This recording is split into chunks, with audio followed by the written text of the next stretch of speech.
estão todos esperando por vocês lá. Pastor Jefferson, chega mais. Aleluia, obrigado, Jesus. Estenda suas mãos para cá, irmãos, para que a gente possa abençoar a vida do nosso pastor. Senhor, obrigado, Pai, pela vida do pastor Jefferson. Obrigado, Senhor, pelo coração dele sempre disposto e pronto, Pai, para te servir. Senhor, eu te peço nessa noite, usa ele, Senhor, do jeito que ele é, com a autoridade que o Senhor deu. E, Senhor, que nós possamos sair daqui cheios de tudo que o Senhor quer falar conosco, para a glória do teu nome, em nome de Jesus. Amém, queridos? Aplauda o Senhor pela vida do pastor Jefferson, em nome de Jesus.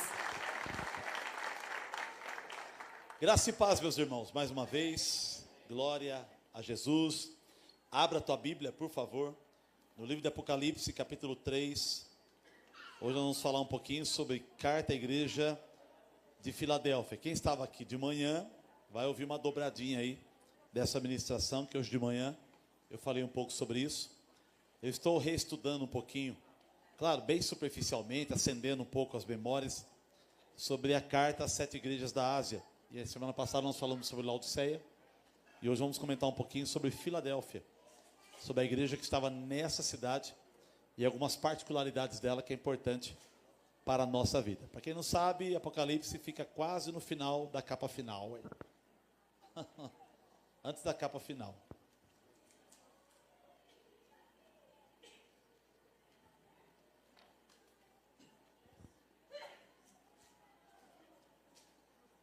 Quem tiver o desejo de se batizar, irmão, já estamos pegando o nome das pessoas que quiserem, tá bom? Me procure, ou eu, ou um dos obreiros, dê o seu nome, seu WhatsApp, para nós colocarmos você num grupo chamado Batizando-os. E lá, as instruções mais detalhadas sobre o processo do batismo. Ok? Apocalipse, capítulo 3, verso 7. Apocalipse 3, 7. Quem achou, diga amém. Quem não achou, diga escola bíblica. Opa. Mas vem, viu, gente? Terça-feira agora eu vou ratificar estudo de escatologia. Traga Bíblia, papel, caneta e suas curiosidades. Nós vamos aqui enriquecer o nosso conhecimento a respeito do Apocalipse. Apocalipse 3:7, diz assim o texto na minha tradução. Ao anjo da igreja em Filadélfia escreve: estas coisas diz o santo, o verdadeiro, aquele que tem a chave de Davi, que abre e ninguém fechará, que fecha e ninguém abrirá. Conheço as tuas obras. Eis que tenho posto diante de ti uma porta aberta, a qual ninguém pode fechar. Que tens pouca força. Entretanto, guardaste a minha palavra e não negaste o meu nome. Eis farei que alguns dos que são da sinagoga de Satanás, desses que a si mesmos se declaram judeus e não são, mas mentem, eis que os farei vir e prostrar-se aos seus pés, e conhecer que eu te amei. Porque guardaste a palavra da minha perseverança, eu também te guardarei, da hora da provação que há de vir sobre o mundo inteiro, para experimentar os que habitam sobre a terra. Venho sem demora, conserva o que tens, para que ninguém tome a tua coroa. Ao vencedor, faloei coluna e santuário do meu Deus, daí jamais sairá.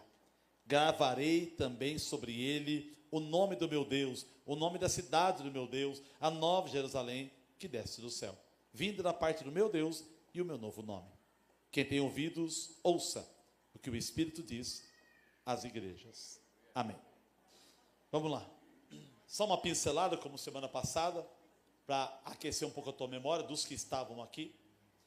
O livro de Apocalipse foi escrito pelo apóstolo João, o último dos apóstolos, que com quase 100 anos de idade, preso na ilha de Patmos. Quando eu falo de ilha, talvez você imagina, né, aquele coqueirinho, né, aquela coisa de desenho animado, né, e aí talvez umas havaianas dançando assim, né, e não, era uma ilha pedregosa. A ilha de Patmos era uma ilha que era um tipo de um presídio, uma ilha rochosa, aonde os escravos quebravam pedras para produzir tijolos para a construção das grandezas do Império Romano. E João estava preso nesta ilha, e o Espírito Santo o inspira a escrever o livro de Apocalipse com 100 anos de idade. Esse homem com quase 100 anos de idade, 96 a 100 anos de idade, em vez de ele esperar a cova se abrir, ou a vida terminar, ele está esperando Deus falar mais coisas com ele, no nome de Jesus Cristo. Hoje tem pessoas de 20, 30 anos, que está esperando a morte ou já pensando em aposentadoria. E João não. Com quase 100 anos de idade, Deus fala mais. Deus fala mais. Deus fala mais. E ele escreve um dos livros mais que nos aguça do texto bíblico, que é o livro de Apocalipse, definido pela teologia, depois trabalhada numa forma organizacional para compreendermos melhor, em 22 capítulos. Há quem diga que o livro de Apocalipse se divide em 3 partes, como está documentado no capítulo 1 de Apocalipse. Escreve as coisas que viste, as que são e as que hão de acontecer. O que você viu, escreve. As coisas como são, escreve. E as coisas que hão de acontecer, escreve. E aí nós entendemos, numa área de definição, numa linha de pensamento, que o capítulo 1 é o que ele viu. Capítulo 2 e 3 é como são as coisas. E capítulo 4 até 22 é as coisas que hão de acontecer. Está relacionado a futuro. Então, quando nós lemos o capítulo 3, verso 7 em diante, estamos dentro de uma perícope de entendimento de que é as coisas que são. Eu falo aquilo que eu disse semana passada. Alguns interpretam as 7 igrejas da Ásia Menor como 7 períodos da igreja na história, né? É uma linha de pensamento. Tem os seus porquês de pensar dessa forma. Mas tem uma segunda linha de pensamento que eu gosto de aplicar sobre mim também, que é, no tempo presente, existir esses 7 tipos de igreja num mesmo momento. Eu acredito que hoje, já, agora, tem igrejas que se comportam como Filadélfia. Outras se comportam como Laodiceia. Um outro grupo se comporta como Sardes, Pérgamo, Tiatira, Filadélfia, né? E outras mais, conforme documentado nas 7 igrejas. Então, hoje vamos trabalhar um pouquinho sobre carta à igreja de Filadélfia. A cidade de Filadélfia, existem 2 pensamentos sobre o nascimento dela, e um dos pensamentos é que a cidade de Filadélfia ela foi fundada no ano 189 a.C., por um homem rei da Lídia, chamada Eumenes II. E depois que ele cria essa cidade, ele coloca o nome de Filadélfia para homenagear o seu irmão, que era o Átalo II. Ele amava tanto o seu irmão que ele colocou o nome da cidade de Filadélfia. A palavra Filadélfia é a junção de 2 palavras: Phileu, amor, Adelphos, meu irmão. Então é amor de irmão. Então ele coloca o nome da cidade de Filadélfia em homenagem ao seu irmão. Filadélfia também se tornou um centro econômico da Ásia Menor. Era uma cidade em que o comércio era muito forte. A cidade de Filadélfia, no período bíblico, era uma cidade que era exemplar na propagação da cultura grega, da cultura da Grécia. Mesmo em período de Império Romano, a Grécia manteve a sua hegemonia de levantar, de continuar a propagação da cultura grega dentro da cidade de Filadélfia. Uma igreja de Cristo foi fundada nesta cidade. Aquela cidade de Filadélfia era também apelidado de Portal do Oriente. Por quê? Porque dali de Filadélfia havia passagens de estrada que levavam até as regiões do Oriente. Então alguém falava assim, vamos para Filadélfia, ou vamos para o Portal do Oriente. Era a mesma coisa. Então ficou caracterizada, apelidada aquela cidade como cidade do Portal das Terras do Oriente. Agora, João, com quase 100 anos de idade, inspirado pelo Espírito Santo, vai escrever esta carta à igreja de Filadélfia. Mas o que é uma carta? Uma carta, para que seja uma carta, precisa ter pelo menos 3 coisas: destinatário, remetente e conteúdo. Quando você recebe uma correspondência na sua casa, ou uma carta, a primeira coisa que você vê, ou a segunda talvez, você vai ver qual é o destino dessa carta. Chegou uma carta, para quem que é? Jefferson, Rodrigo, Rodolfo, não sei, é o destino da carta. A segunda coisa que você olha na carta, você vira ela e você vê o remetente. Quem está me enviando a carta? É o Serasa? É o SPC? Cas Bahia, Loja 100, CPFL, Sabesp, não sei, a Claro te cobrando de alguma coisa. Então você vê o remetente de quem está enviando a carta. E a terceiro pé que forma a carta é o argumento. o conteúdo, o que a carta quer dizer. Quando nós entramos no versículo 7, nós temos carta à igreja de Filadélfia. E Deus agora vai iniciar o versículo 7, parte A, falando a respeito do destino dessa carta. Para quem é a carta? E aí a carta inicia dizendo: ao anjo da igreja em Filadélfia, escreve. O anjo era o pastor da igreja. A palavra anjo significa mensageiro. É o mensageiro da igreja, aquele que receberia a revelação e repassaria para a comunidade.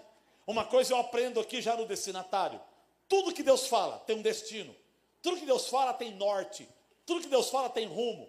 Deus não é igual eu e você, que ficamos jogando palavras ao vento, falando sozinho, tagarelando coisas bobas e bestas e toscas, e você esquece daquilo, porque aquilo não tem sentido nenhum para a sua vida. Deus não. Deus, ele é responsável por aquilo que ele fala. Deus nem fala muito, porque ele é responsável por aquilo que ele fala. Aquilo que ele falar, ele precisa fazer com que aquilo se cumpra, porque é a palavra dele. Deus é assim. Então, quando Deus abre a boca para falar, a palavra de Deus tem um destino, tem um alvo, tem um norte, tem um rumo, tem um ápice, tem um lugar de se atingir, tem uma objetividade.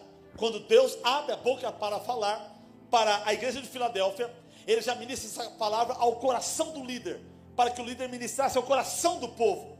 Então Deus está dando destino à sua voz, destino à sua palavra. É bem possível que enquanto eu estiver pregando aqui, você vai pensar da seguinte forma: ai, essa palavra é para o meu marido que deveria estar aqui agora, ai, essa palavra é para o irmão que tinha que estar aqui agora. E Deus fala: não, eu não fico falando com quem está no ambiente, eu falo com quem está no ambiente. Então essa palavra não é para aqueles que não estão aqui, é para aqueles que estão aqui na rede social. Então o destino da voz de Deus hoje à noite, meu irmão, você já sabe, é o teu coração, é o meu coração, é a tua alma, é a minha alma. Tudo que Deus falar nesse altar, nesse púlpito, agora é para atingir o teu coração. Você vai tentar se esquivar de um lado, vai tentar se esquivar do outro, mas não tem jeito. A palavra te pega, ela te enlaça, ela te puxa para perto dela, porque Deus deseja construir algo em você, através do falar dele na tua vida. Então, com você agora que está recebendo essa carta da parte de Deus, você já sabe o destino, é o teu coração. Aleluia. Pronto, já viu o destino da carta, né? É com você mesmo que Deus vai falar. Agora você vai virar a carta, figurativamente, alegoricamente, e vai entender quem está enviando essa carta para você. Fique tranquilo que não é o diabo, não. O diabo tem a carta dele também. Aqui é o Satanás, vindo a carta dele te matar. Não, não. A carta é ele. Ele vai identificar na parte B do versículo 7. Estas coisas diz, primeiro, o santo.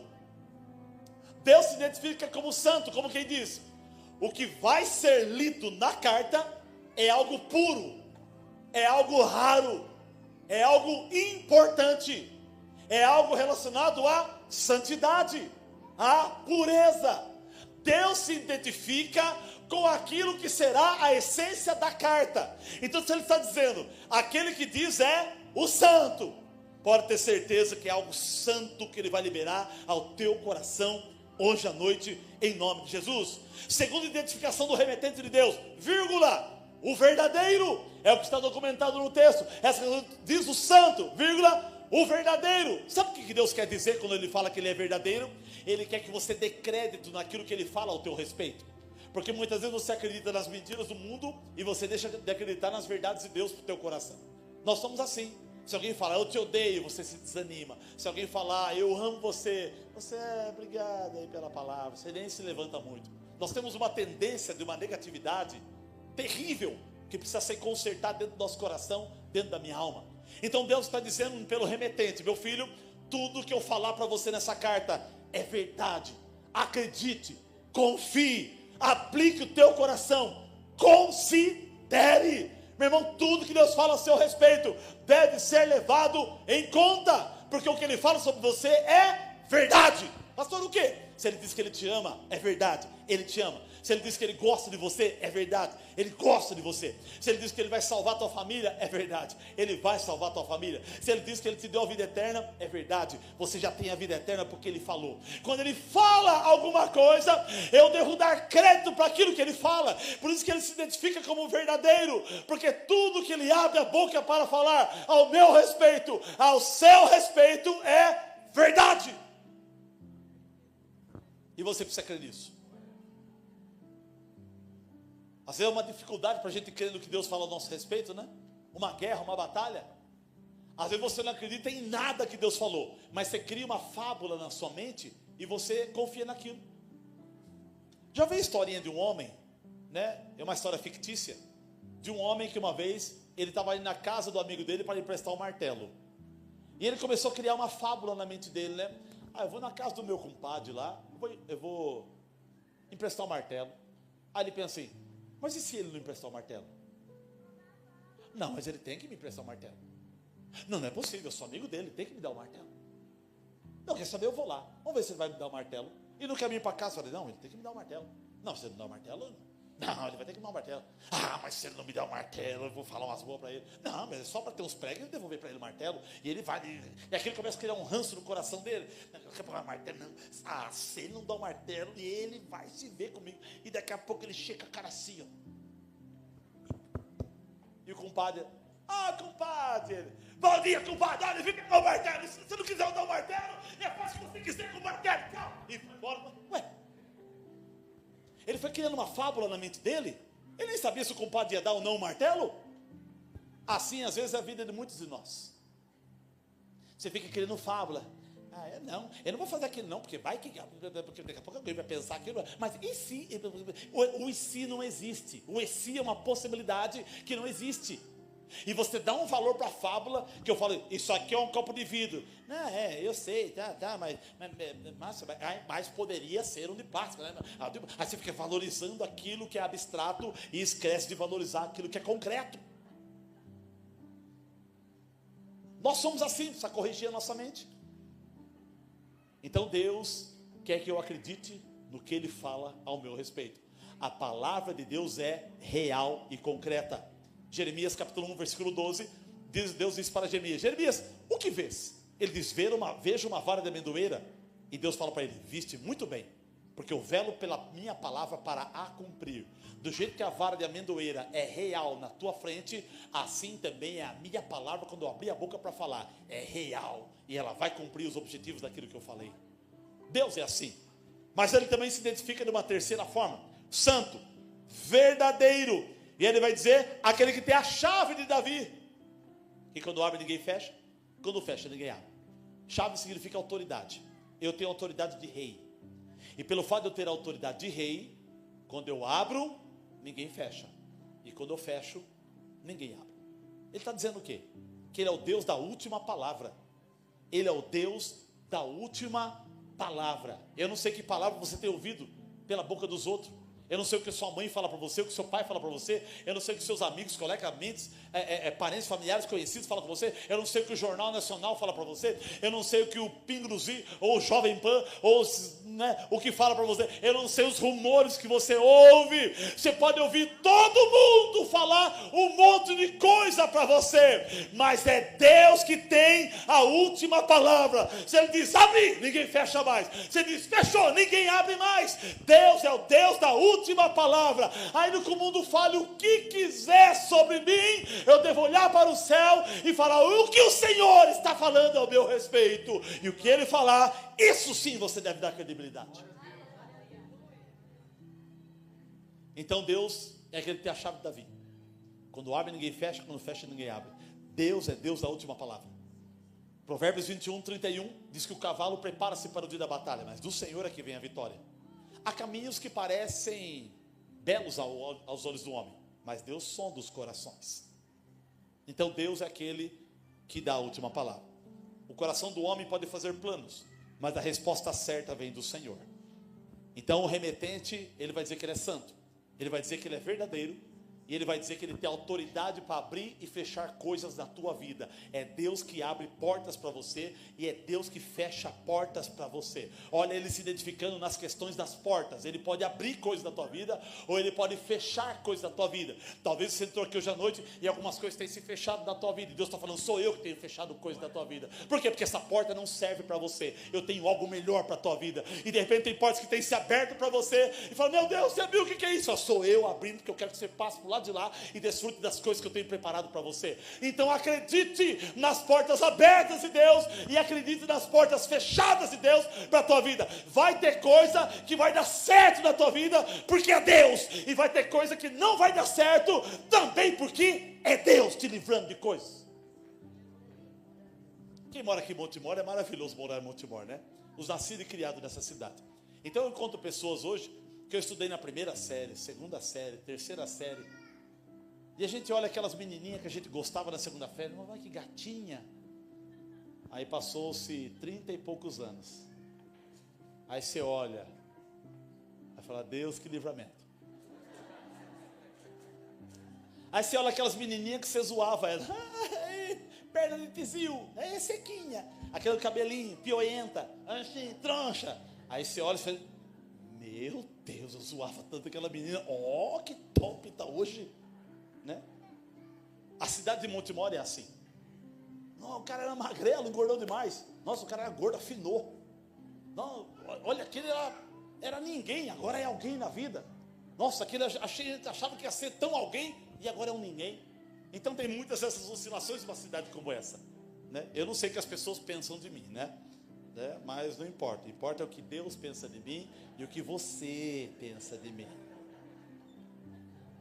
Pensamentos de paz e não de mal, para vos dar o fim que desejais. Então Deus é aquele que sabe o que Ele pensa ao teu respeito. Agora, imagine, né? Os mais antigos sabem o que é. Vai que tem dinheiro ali, né? Vou ter que tomar cuidado para rasgar. E aí você abre a carta.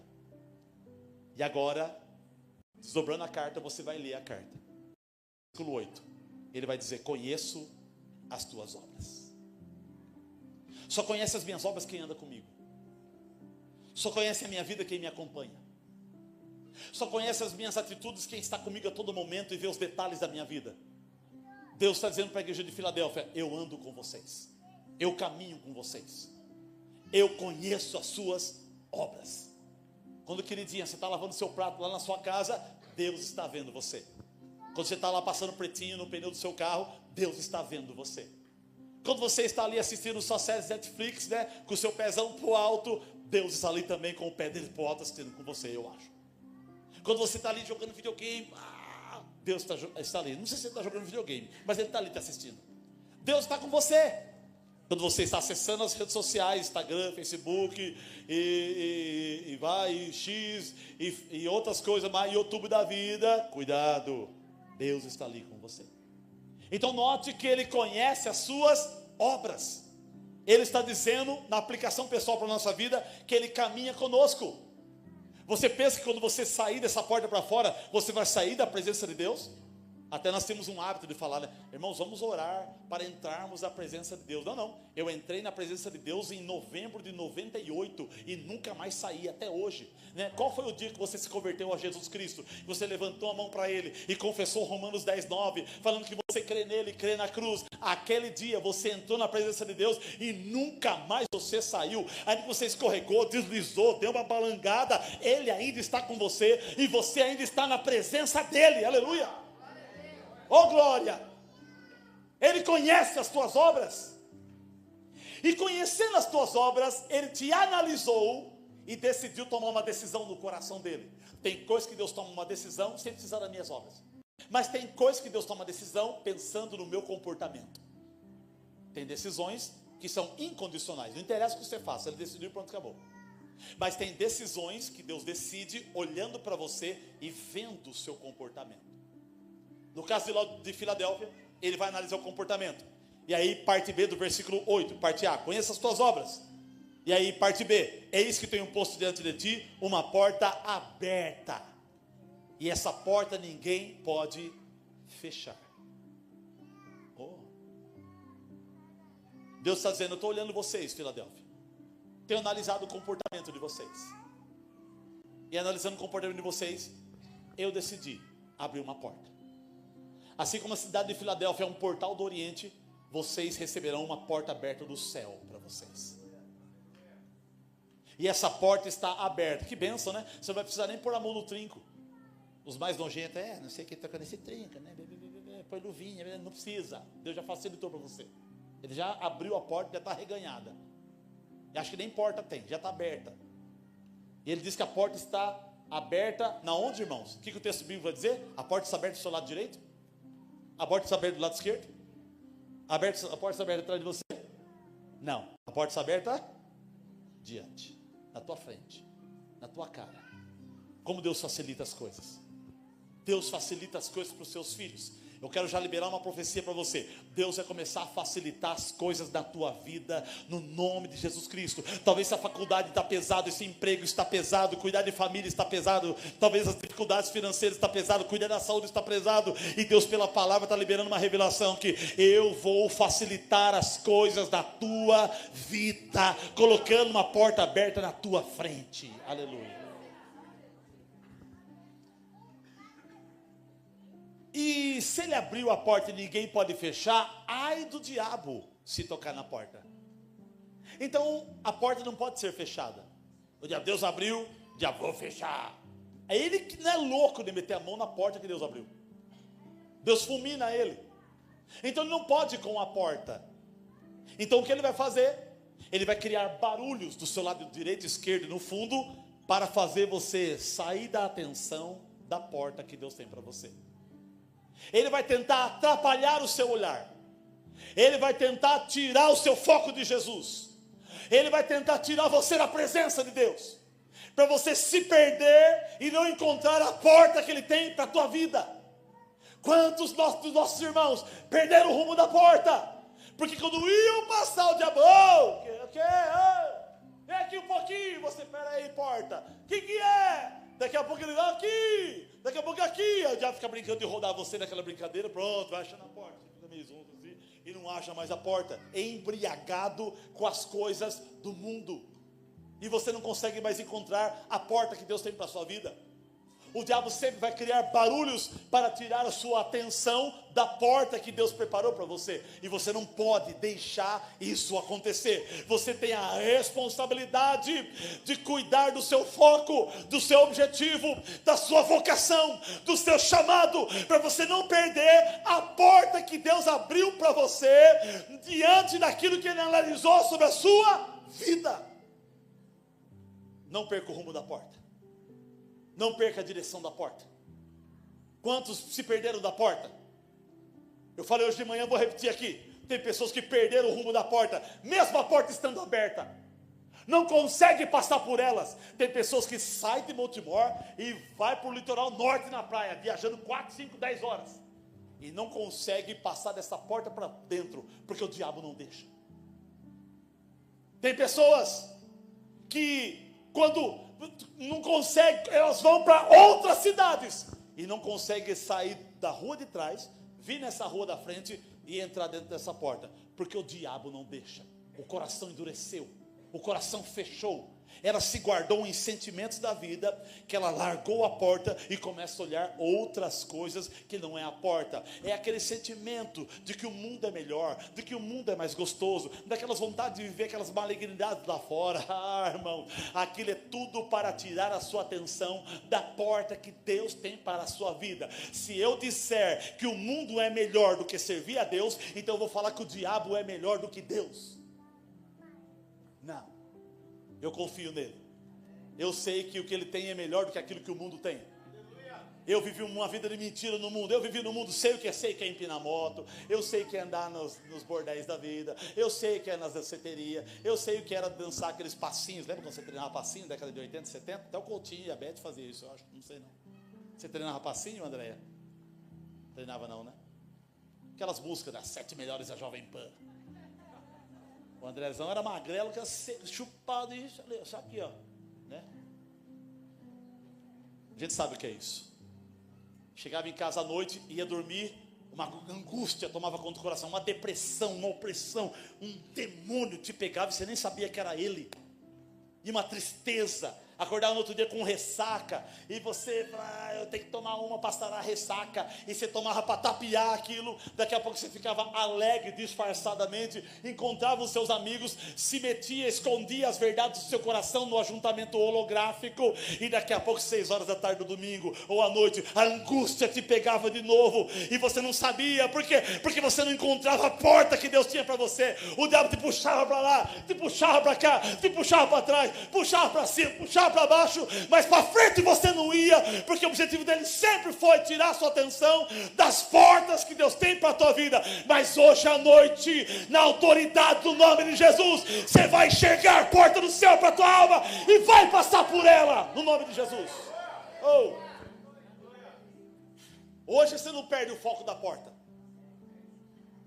nem que o Espírito Santo dê os tabefe na sua orelha, mas vai catar cavaco e vai passar pela porta assim, vai, orelhinha, vai passar pela porta. Porque Deus quer que você viva as coisas boas que Ele tem para a tua vida. Agora deixa eu falar com os irmãozinhos que não querem se mexer. Tem gente que pensa que a porta de Deus tem rodinha. E você fica ali, a porta está lá. Eu vou ficar aqui. A porta vai passar. Pronto, passei. Vai ser folgado não sei aonde assim, né? Não, queridão. Você tem que dar um passo. Se Deus quiser, é Ele que faz você passar pela porta. Mas Ele põe a rodinha na porta, e a porta tem rodinha, a porta não atravessa, você fica. Não. A Bíblia diz que a fé sem obras, ela é morta. Tiago vai dizer em sua epístola, mostra a tua fé sem obras, e eu com as minhas obras mostrarei a minha fé. A fé é revelada pelo comportamento, pela atitude. Quando você sai da sua casa e vem para um lugar como esse, isso é obra. Essa obra revela a tua fé. Quando você dobra seus joelhos para orar, isso é obra, revela a tua fé. Quando você abre a Bíblia para ler, isso é obra, revela a tua fé. Quando você tira dias de jejum, isso é obra, revela a tua fé. Quando você visita pessoas e vai orar por elas, isso é obra, isso revela a tua fé. Todo comportamento seu em direção ao Senhor, isso é atitude de obras que revela uma fé que está no seu coração. E é isso que faz você atravessar pela porta. Então, já que a porta não tem rodinha e vai passar sobre você, é você que tem que passar pela porta. E como é que você passa pela porta? Orando, jejuando, estudando a Bíblia, lendo a palavra, meditando, visitando os irmãos, vindo para a igreja, indo aos cultos, à escola bíblica, fazendo campanha, subindo o monte, pedindo oração, orando pelos outros, amando as pessoas, e intercedendo por elas. E esse comportamento vai fazendo você atravessar para o outro lado de lá, onde você começa a enxergar uma novidade de Deus para a tua vida. Qual é a função de uma porta? Uma resposta com parte A e parte B. Uma porta serve para sair de algum lugar, ou ela serve para entrar em algum lugar. Concordam? Sim, simples, fácil, objetivo. Uma porta serve para sair de algum lugar, ou entrar em algum lugar. Então, se Deus está dizendo assim, eu coloquei na tua cara uma porta aberta, o que Ele está dizendo? Eu quero que você saia de um lugar, ou eu quero que você entre em algum lugar. Porta indica a mudança de ciclo. Porta indica algo novo que Deus tem para você. Porta indica algo diferente. Porta indica que Deus está dizendo, eu quero que você feche a sua história nessa situação e comece um novo tempo numa outra situação. Porta indica transição. Talvez Deus está falando com pessoas aqui. Pastor, eu não sei, eu estou aí meio indeciso, e de repente o Espírito Santo está falando, fecha essa porta, sai dessa situação, vai para outra situação, porque ali eu vou começar uma coisa nova na tua vida, no nome de Jesus. Então a porta serve de transição. Quando Deus fala que Ele está abrindo uma porta, Ele está dizendo, eu quero que você passe por ela, porque há coisas boas minhas para você do outro lado de lá. E sabe uma coisa interessante sobre as portas de Deus? Nunca Deus vai abrir uma porta para piorar a sua vida. Você pode criar pequenas portas, o diabo também, para piorar a sua vida. Deus não. As portas que é dele melhoram a sua vida. As portas que é dele te abençoam. A Bíblia diz que a esperança demorada enfraquece o coração, Mas o desejo alcançado é a árvore da vida. Quando eu alcanço os desejos daquilo que Deus tem para a minha vida, aquilo gera vida na minha vida. Aquilo gera uma força na minha vida, uma abundância na minha vida. E eu vivo o novo de Deus. Eu vivo uma nova ótica de Deus. E eu subo a níveis mais altos do Senhor. Ele dilata a minha alma, meu coração, minha visão, me dá visão de águia, visão por cima, amadurece o meu coração. E eu passo a desfrutar de um novo ambiente que Deus tem para a vida de cada um de nós. Tem uma porta aberta de Deus para a tua vida. E você precisa atravessar. Você precisa passar. E tem pessoas aqui que eu sinto no coração de dizer: faz tempo que a porta está aberta na tua vida e você não se mexe. Você já era para ter passado essa porta faz tempo e você fica enrolando. Tem uma porta que já faz tempo e você sabe, faz anos que está aberta a porta na vida de alguém aqui e você não consegue explicar.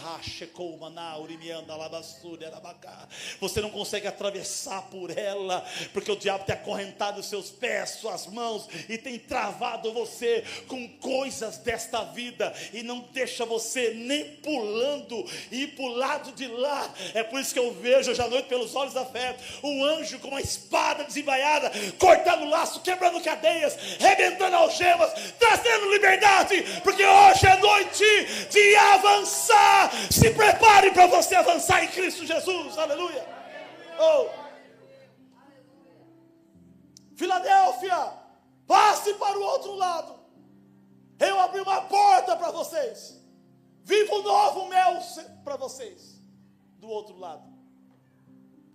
Aí você fala: pastor, mas para Deus abrir uma porta, a gente tem que ser muito forte. Eu acho que a porta que Deus abriu para Filadélfia é porque a Filadélfia tinha muito dinheiro. Filadélfia era poderosa. O barracão de Filadélfia era igual ao barracão do ginásio de esporte. Era um igrejaço, era algo tremendo. Não era isso não. Olha o que diz o texto: uma porta aberta, a qual ninguém pode fechar, que tens pouca força.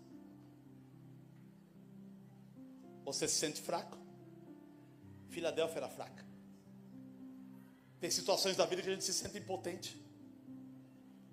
Tem luta que você olha e fala: e agora?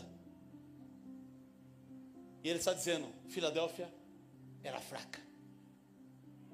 Mas tinha uma coisa na vida dessa fraca igreja que Deus gostava: guardava a palavra e não negava o nome dele. Ah, você que é fraquinho e está aqui hoje à noite, guarda a palavra no seu coração e não negue o nome dele, e ele vai abrir portas na tua vida. Você já viveu em algum lugar, alguma empresa, em que você vê gente que está em nível lá em cima e pessoas com muito mais potencial na parte de baixo? E na sua cabeça você pensa assim: isso é injusto. E talvez Deus está respondendo: eu quis que fosse assim. Peguei o pequeno, joguei no topo. E peguei o cara do topo, que era o bambambam, joguei lá embaixo. Mas por que o Senhor fez isso? Porque aquele fraquinho guarda a minha palavra e não nega o meu nome. Quem guarda a minha palavra e não nega o meu nome, eu presenteio ele com riquezas. Eu abro portas para ele e faço a vida dele ir muito mais além. Então, Deus é aquele. Você que é fraco: pastor, eu me sinto fraco. Como é que eu vou crescer na vida sendo fraco? E Deus está dizendo: guarda a minha palavra e não nega o meu nome, e você vai ver o que eu vou fazer na tua vida. Coisas tremendas e abençoadas que você vai se admirar. Lucas capítulo 5. Pedro, ele passa a noite inteira pescando. A Bíblia diz que não pegou nada. E olha que Pedro era formado em pescologia na Unicamp. Joga tarrafa, nada, joga tarrafa, nada, joga tarrafa, nada, joga pão, joga isca, joga minhoca, joga o pão inteiro, joga o pão farelo, joga farinha, né? Nada. Nenhum peixe entrou na rede, nem pneu, nem cobra ele pegou, nem galho de árvore. E Jesus então, de manhã, logo na madrugada, está ali perto da multidão, a multidão começa a aglomerar sobre ele. Ele entra no barco de Pedro e fala: Pedro, me salva, vai para o fundo. E Pedro vai, o barco começa a balançar, e ele começa: porque o reino dos céus, o reino dos céus, o reino dos céus, o reino dos céus, o reino dos céus. E terminar de ministrar, ele falou: Pedro, vai mais para o fundo um pouquinho. E aí quando ele foi no fundo, ele disse: Pedro, lança a rede para pescar. E Pedro responde: Senhor, pesquei a noite inteira, não peguei nada, fechei no vermelho, vou chegar em casa sem mistura, a minha Esposa vai brigar comigo. E para ajudar, você curou minha sogra. Então é 2 mulheres contra mim, sem mistura, chegando em casa. Vai brigar comigo. E aí Jesus diz, joga a rede para pescar. Eu não sei se foi fé ou foi desespero. Foi fé. Sobre tua palavra, eu lançarei a rede. E quando lança a rede, quando eles começam a puxar a rede, os cardumes entram dentro da rede. É o peixe suicida. Se jogou dentro da rede de Pedro. E daqui a pouco, a hora que a rede vai chegando perto do barco, aquela bateção de peixe. Esse peixe vai, pula, peixe na orelha de Jesus, peixe na perna da testa de Pedro, e peixe se joga dentro do barco, e eles vão jogando, fizeram sinal para os outros companheiros do barco, veio outro barco, e encheram os 2 barcos, e a Bíblia diz que quase foram a pique, os barcos quase afundaram de tanto peixe naquele lugar. Nunca Pedro pescou daquela maneira, mas o fato dele ouvir a palavra de Jesus, guardar no coração e estar com ele, abriu as portas para que os peixes entrassem na rede dele. Deus vai enviar peixes para a tua rede. Deus vai começar a abrir portas na tua vida, e você vai começar a ver diferença na tua vida de hoje em diante, em nome de Jesus. Quando essa pesca terminou, a Bíblia diz que Pedro chegou na praia, se jogou aos pés de Jesus e disse, sai de perto de mim, porque tu és santo e eu sou pecador. E Jesus disse, calma, doravante te transformarei num pescador de homens. Pedro se sentiu humilhado, e aí eu gosto de usar esse texto para falar e documentar que existem 2 formas de Deus te humilhar uma pessoa. A primeira forma de Deus humilhar uma pessoa é tirando tudo dela. Tira o carro, tira o dinheiro, o cara quebrou, ficou humilhado. A segunda forma de Deus humilhar uma pessoa é dando para ela mais coisas do que ela tem capacidade de ter. Eu não tenho capacidade de tá. Eu não tenho dinheiro para comprar terreno, tá uma casa. Eu não tenho dinheiro para pagar IPVA, tá um carrinho. Eu sou feio que dá dó, vai casar. Olha o Vitor lá. É, Vitor? Quer testemunhar? Não? E é bonita a mulher que ele casou, né? Minha sobrinha. Virou parente meu, problema. Então note que Deus tem 2 formas de humilhar uma pessoa. Ou tira tudo dela, ou dá para ela mais do que aquilo que ela tem capacidade de ter. E aí, segura essa. Eu quero profetizar que Deus vai te humilhar da segunda forma, te dando para você mais coisas do que você tem capacidade de ter.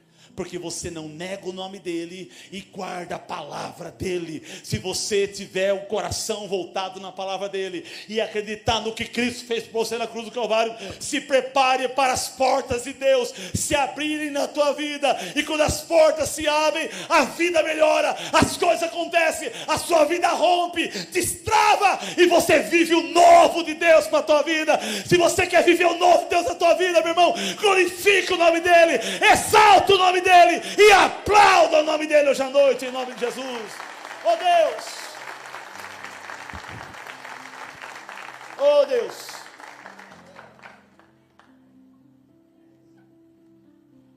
E tem outra coisa que eu vou fazer na tua vida, ô Filadélfia.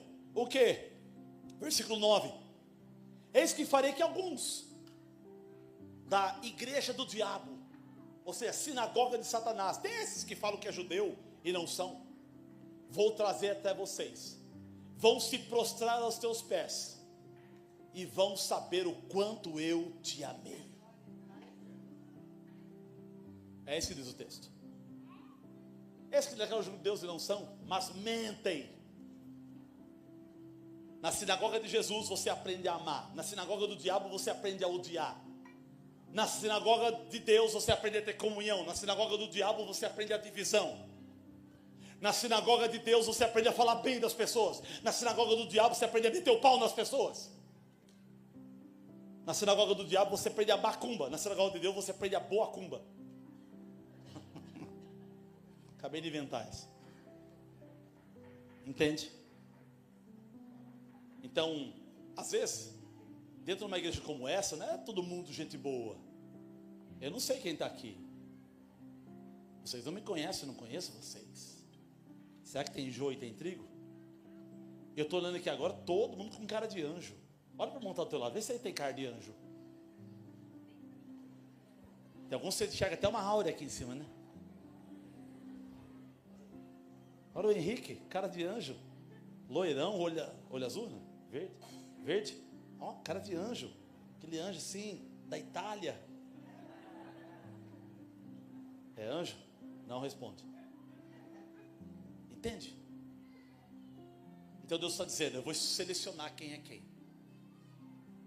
E vou trazer aqueles que o inimigo usa. E vão se dobrar diante daqueles que são meus. E eu vou mostrar o quanto eu amei. O quanto eu amo. As portas abertas de Deus exaltam a nossa vida. As portas abertas de Deus exaltam a nossa vida.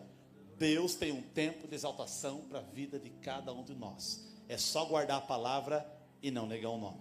E aí eu já caminho para o final para nós orarmos. Versículo 10. Por que Deus vai fazer isso comigo? Porque guardaste a palavra da minha perseverança. Irmãos, o que é a palavra da minha perseverança? É vontade de desistir e continuar. Isso é palavra da perseverança.